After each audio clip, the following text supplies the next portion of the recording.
Good morning 12th class. बेटा मैंने आप लोगों को जो टॉपिक था कि LCR परिपथ वाला जो टॉपिक है कि अगर हम किसी प्रत्यावर्ती धारा स्रोत के साथ L जोड़ते हैं तो क्या होता है, C जोड़ते हैं तो क्या होता है, R जोड़ते हैं तो क्या होता है, उसके बारे में पिछली वीडियो में बताया था। और एक शॉर्टकट मेथड भी आपको बताया था जिससे आप इनको याद रखना आपके लिए इजी हो जाएगा कि LCR परिपथ में VI से आगे पीछे समान है। अब अगर हमारे पास एक ऐसा परिपथ हो, एक ऐसा सर्किट हो जिसमें L, C और R तीनों श्रेणी क्रम में जुड़े हों तो उस टाइम क्या होगा, तो इसी को आज हमने स्टडी करना है और ये मोस्ट इम्पॉर्टेंट टॉपिक है।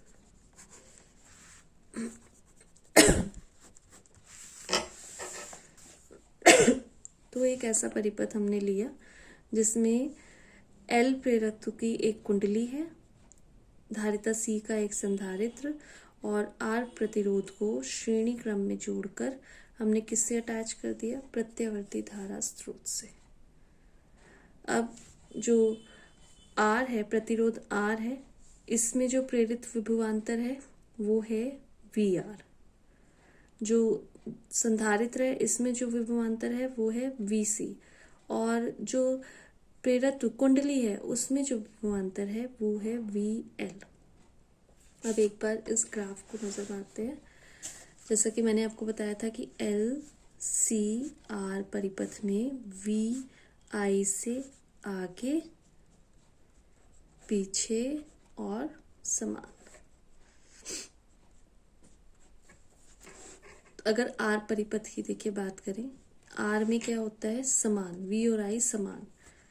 I का ग्राफ इधर है, I को हमने इस अक्ष पे लिया तो VR भी इसी अक्ष पर है क्योंकि V और I कैसे होते हैं, समान होते हैं।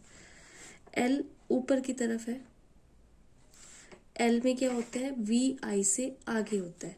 I हमने X अक्ष पे ली हुई है तो V को हमने क्या किया, यहाँ ऊपर ले लिया क्योंकि VI से आगे, VI को लीड करता है L परिपथ के लिए तो VL हो गया ऊपर। और C परिपथ में क्या होता है, VI से पीछे, CI को क्या करता है, लैग करता है C में। तो C के लिए जो V है हमने क्या किया, I इधर है, I से पीछे नीचे की तरफ लिया तो ये ग्राफ आपको समझ आ गया। इधर I है तो VR भी इधर ही होगा क्योंकि V और I जो है R वाले परिपथ में समान होते हैं और L वाले परिपथ में VI से आगे होता है इसलिए VL को ऊपर ले लिया और VC को नीचे ले लिया क्योंकि C वाले परिपथ में VI से पीछे होता है। तो इन दोनों का जो परिणामी है वो ऊपर की तरफ होगा VL माइनस VC और इन दोनों का जो परिणामी है, जैसे कि आपने सदिश विश्लेषण वाले चैप्टर में पढ़ा हुआ है, समांतर चतुर्भुज का नियम भी आपने किया हुआ है, 11th क्लास में प्रैक्टिकल किया था बलों के समांतर चतुर्भुज का नियम। तो जो परिणामी होता है वो किससे रिप्रेजेंट किया जाता है, विकर्ण से। तो ये जो V है ये इन तीनों का परिणामी होगा। तो V square is equal to VR square plus VL minus VC का होल स्क्वायर। अब VR जो है वो क्या है, I square R square. VL जो है वो क्या है, IXL, जहाँ पर XL क्या होता है, XL होता है प्रेरण प्रतिघात, जिसका काम क्या होता है, जैसे प्रतिरोध का काम होता है वैसे ही XL भी प्रतिरोध की तरह ही है। ठीक है, तो इसको हम XL को बोलते हैं प्रेरण प्रतिघात। इसी तरीके से ये जो XC है इसको हम बोलते हैं धारितीय प्रतिघात। VL VC की मान हमने रख दी है। इसमें पूरी टर्म में I स्क्वायर कॉमन आया, I स्क्वायर को कॉमन लेके हम यहाँ नीचे ले आए। अब अंदर क्या बचा, R square plus XL minus XC का whole square. V upon I जो है इसको बोला जाता है प्रतिबाधा। ऐसा परिपथ जिसमें LCR तीनों ही जब जो है श्रेणी क्रम में लगे होंगे तो उसमें जो प्रतिरोध है उसको हम बोलते हैं प्रतिबाधा Z। तो Z is equal to R square plus XL minus XC का होल स्क्वायर। XL आपको पता है ओमेगा L होता है, जहाँ ओमेगा कोणीय वेग है, और XC जो होता है 1 अपॉन ओमेगा C। इसका स्क्वायर होता है। तो ये है प्रतिबाधा का formula, Z is equal to r square plus omega l minus 1/ओमेगा c का होल स्क्वायर। मेन चीज़ है कि आपको इसका ग्राफ क्लियर होना चाहिए। ग्राफ क्लियर होने से ये फॉर्मूला तो अपने आप ही आ जाएगा, इसमें एज सच कुछ मुश्किल नहीं है। अब इसी तरीके से अगर हम V और I के बीच में कलांतर की बात करें तो कलांतर कितना है V और I के बीच में, फाई। तो जो हम दिशा निकालते हैं, फिर से सदिश विश्लेषण वाले चैप्टर की बात करते हैं, दिशा निकलती है tan फाई से, और tan फाई, tan का मान क्या होता है, लंब बटे आधार। यहाँ पर लंब क्या है, ये VL माइनस VC, और आधार क्या है, ये VR। तो tan phi is equal to VL minus VC upon VR। VL का मान IXL, VC का मान IXC अपॉन IR। इसमें से I कॉमन लिया, एक नीचे आई है, कट गया, तो XL minus XC upon AR। फिर से इनके मान रखेंगे तो ओमेगा एल माइनस 1/ओमेगा c अपॉन R। ये हो गया tan फाई का मान। तो ये है प्रतिबाधा, ऐसा परिपथ जिसमें LCR तीनों श्रेणी क्रम में जुड़े हों, और ये है V और I के बीच में कलांतर का फॉर्मूला। इसका मतलब जो कलांतर फाई है वो किस किस पर डिपेंड करता है, वो डिपेंड करता है XC के मान पर, XL के मान पर और R के मान पर। तो हम तीन कंडीशंस देखते हैं। फर्स्ट कंडीशन, जब omega l is greater than 1/ओमेगा c, जब ओमेगा एल का मान जो है 1/ओमेगा c से ज़्यादा हो, तो उस कंडीशन में क्या होगा, tan फाई हमारे पास क्या आएगा, पॉजिटिव आएगा। इसका मतलब जो धारा है वो V से पीछे रहेगी। यहाँ हमें पता ही है कि अगर इसका मान इससे ज़्यादा है, ओमेगा एल का मान ओमेगा c से ज़्यादा है, तो जो वोल्टेज है वो I को क्या करेगा, लीड करेगा, या फिर धारा वोल्टेज के पीछे रहेगी। नेक्स्ट, अगर ओमेगा एल जो है वो ओमेगा एल का मान 1/ओमेगा c से कम है, लेस देन है, तब tan फाई हमारे पास क्या आएगा, तब tan फाई आएगा हमारे पास ऋणात्मक, मतलब कि नेगेटिव। तो उस कंडीशन में जो धारा है वो लीड करेगी। अगर tan फाई पॉजिटिव होता है तो धारा लैग करेगी, मतलब धारा पीछे रहेगी, और अगर tan फाई नेगेटिव आता है तो धारा लीड करेगी। और अगर ओमेगा एल और 1/ओमेगा c दोनों इक्वल आते हैं, इक्वल आने से tan फाई क्या हो जाएगा, 0 हो जाएगा। इट मीन्स I और V जो है दोनों समान कला में होंगे। तो अगर ये ओमेगा एल और 1/ओमेगा c इक्वल आ गए, ये टर्म तो हो गई 0, तो Z इज इक्वल टू क्या हो जाएगा, √R², मतलब Z इज इक्वल टू जो है वो आ जाएगा R के बराबर। तो इस कंडीशन में जो प्रतिबाधा होगी वो मिनिमम होगी, और किसके बराबर होगी, वो बराबर होगी प्रतिरोध के बराबर। तो इस टाइम जो धारा होती है वो अधिकतम होती है, और इस कंडीशन को हम बोलते हैं वैद्युत अनुनाद की दिशा। जब Z R के इक्वल हो जाता है, वैद्युत अनुनाद की दिशा।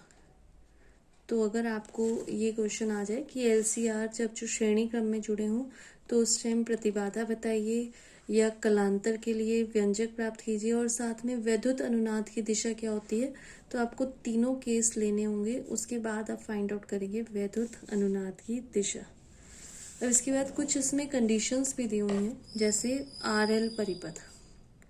RL परिपथ का मतलब कि इसमें C नहीं है, तो R और L है, C नहीं है, तो प्रतिबाधा वाले जो फॉर्मूले में हम XC वाली टर्म को हटा देंगे, 0 रख देंगे। तो Z का मान क्या हो गया, R² प्लस XL², और इसका √, और tan फाई क्या हो जाएगा, XL अपॉन R।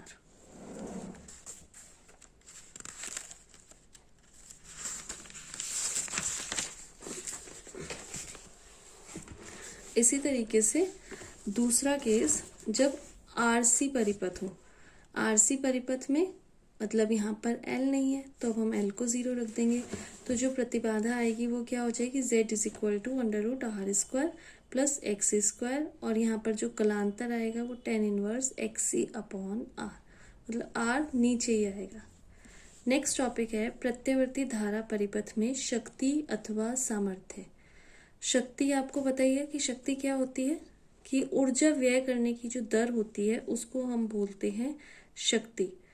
कोई व्यक्ति एक काम को 10 मिनट में कर लेता है और वही दूसरा व्यक्ति उस काम को 15 मिनट में करता है। तो जो व्यक्ति उस काम को जल्दी कर लेता है हम उसके लिए क्या कहते हैं कि उस व्यक्ति में शक्ति ज़्यादा है। तो कार्य करने की दर को बोला जाता है शक्ति, या फिर जो ऊर्जा व्यय की दर होती है उसको बोला जाता है शक्ति। और P इज इक्वल टू जो है, ये आपने पहले भी फॉर्मूला पढ़ा हुआ है, P इज इक्वल टू किसकी होता है, V I के। V और I के मल्टीप्लिकेशन को हम बोलते हैं पावर।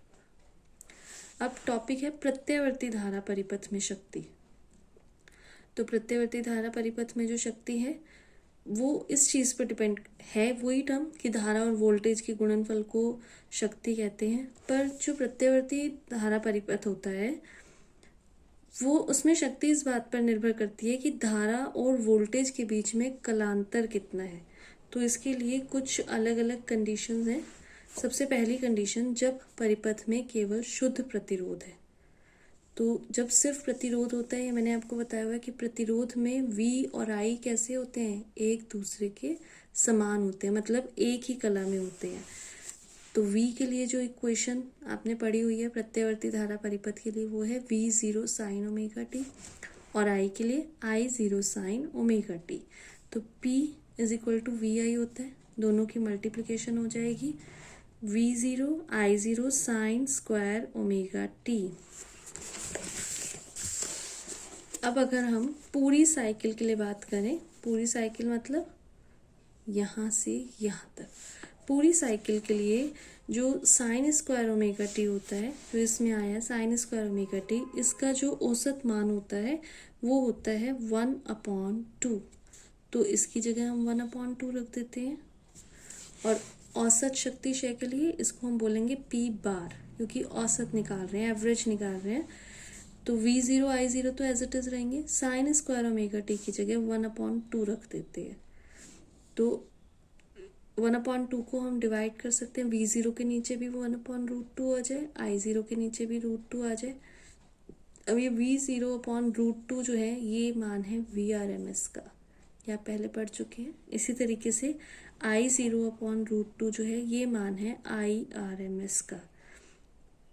इसका मतलब कि अगर कोई प्रत्यावर्ती धारा परिपथ है हमारे पास, और ऐसा परिपथ है जिसमें सिर्फ शुद्ध प्रतिरोध लगा हुआ है, तो उसमें जो औसत शक्ति क्षय होता है वो किसके बराबर होता है, RMS वोल्टेज और RMS धारा के गुणनफल के बराबर होता है। मतलब अगर हमारे पास कोई 22 ओम प्रतिरोध का तार है और 220 आभासी वोल्ट की सप्लाई से हम उसे जोड़ दें, तो जो धारा होगी 22 ओम यानी कि R इज इक्वल टू 22 और volt is equal to V is equal to 220 volt. तो जो धारा होगी I इज इक्वल टू किसके बराबर होता है, V/R। धारा का मान आएगा 220/22 10 एम्पियर। तो जो पावर होगी वो किसके बराबर होगी, VRMS। V हमारे पास हो गया 220, I हो गया 10, 220 × 10 का मल्टीप्लिकेशन जो है वो हो गया 2200। मतलब जो औसत शक्ति क्षय होगा वो कितना होगा, 2200 वाट। इसका मतलब कि जो परिपथ, कोई ऐसा परिपथ जिसमें सिर्फ शुद्ध प्रतिरोध लगा हो, तो उस परिपथ में प्रति सेकंड 2200 जूल ऊर्जा जो है वो ऊष्मा के रूप में खर्च होगी। तो इसका जो ग्राफ है, अगर हम शुद्ध प्रतिरोध की बात करते हैं तो शुद्ध प्रतिरोध में V और I जो हैं वो समान कला में होते हैं। जब I मैक्सिमम तब V मैक्सिमम, जब I 0 तब V 0। तो इसमें पावर भी जो है वो इसी कला में आएगी। ये पावर के लिए ग्राफ है। अब नेक्स्ट परिपथ की हम बात करते हैं। जब परिपथ में प्रतिरोध और प्रेरकत्व दोनों हो, तो जो प्रेरकत्व L होता है, L में आपको पता है कि LCR परिपथ में VI से आगे, L में VI से आगे होता है, या हम कह सकते हैं कि I V से पीछे होती है। धारा I वोल्टेज से कला में फाई कोण पश्चगामी होती है। हम इसको इस तरीके से भी बोल सकते हैं या फिर ये भी बोल सकते हैं कि V I से आगे होता है। तो V की इक्वेशन तो V0 साइन ओमेगा टी, और I की इक्वेशन क्योंकि I पीछे होती है I0 sine omega t minus phi, क्योंकि ये पीछे होती है। तो power is equal to VI होता है, दोनों का मल्टीप्लिकेशन किया, V0 I0 sine omega T, इसको फॉर्मूले से खोल दिया। साइन A माइनस V का जो फॉर्मूला होता है sine A cos B minus cos A sine B, इस फॉर्मूले से हमने इसको खोल दिया। अब साइन ओमेगा टी के अंदर मल्टीप्लिकेशन करी तो V0 I0 sine square omega t cos phi minus sine omega t cos omega t sine phi, और ये जो है sine omega t cos omega t, अगर यहाँ पर 2 हम लगा दें तो ये फॉर्मूला बन जाता है साइन 2 ओमेगा टी का।